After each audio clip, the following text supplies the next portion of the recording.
Sosok Mr. X, salah seorang saksi pembunuhan ibu dan anak di Subang menjadi yang paling dicurigai Yosef, suami sekaligus ayah korban. Menurut Yosef, Mr. X kerap ke kediaman mereka malam-malam.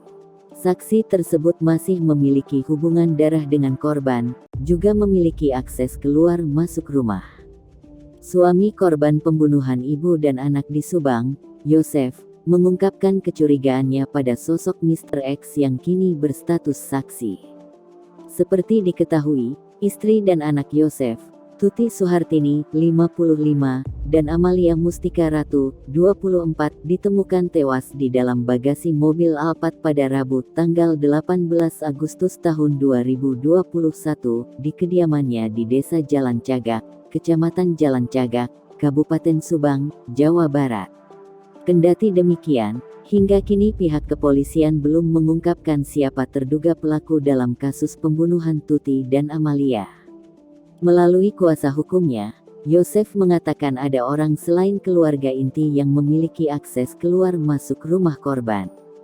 Sebagai informasi, keluarga inti ibu dan anak yang ditemukan tewas ini adalah dua korban itu sendiri, Yosef, dan anak tertua bernama Yoris.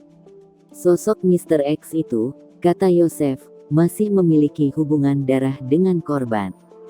Pak Yosef kepada saya berbicara bahwa salah satu dari keluarga korban itu yang memiliki akses datang ke rumah selain kedua korban, yakni anak tertuanya Yoris dan Pak Yosef sendiri, ucap kuasa hukum Yosef, Rohman Hidayat, saat ditanya wartawan di kantornya di Subang, Rabu tanggal 1 September tahun 2021, dikutip dari Tribun Jabar. Lebih lanjut, Rohman mengungkapkan sosok Mr. tersebut kerap berkunjung ke rumah Tuti dan Amalia saat malam hari. Saksi lainnya itu sering datang ke rumah malam-malam. Petik 2. Saya kurang tahu jelas memang sudah biasa aja bahwa dia sering datang ke rumah. Itu menurut keterangan Yosef, ya, terangnya.